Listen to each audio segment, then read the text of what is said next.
শ্রীলঙ্কার মাটিতে বাংলাদেশের খেলার সবশেষ টেস্ট সিরিজে গলে 2 ইনিংসে সেঞ্চুরি হাঁকিয়েছিলেন নাজমুল শান্ত।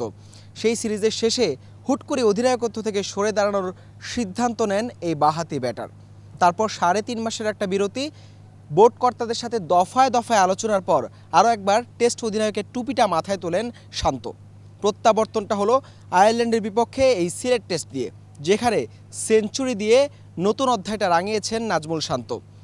100 রান করে ফিরেছেন 114 বলে, টেস্ট ক্যারিয়ারের 8ম সেঞ্চুরি।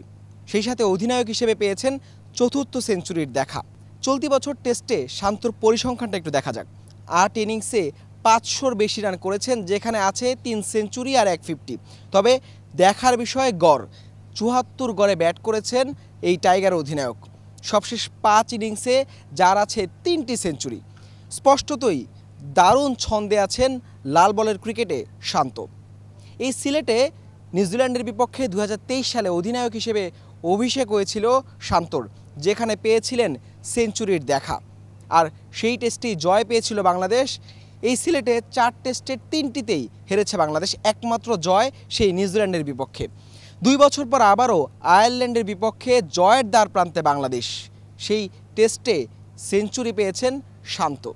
এই সিলেটে বাংলাদেশের যে টেস্ট পরিসংখ্যান, সেই জায়গায় অনেকেই মনে করে সিলেটটা বাংলাদেশের জন্য টেস্টে অপয়া ভেন্যু।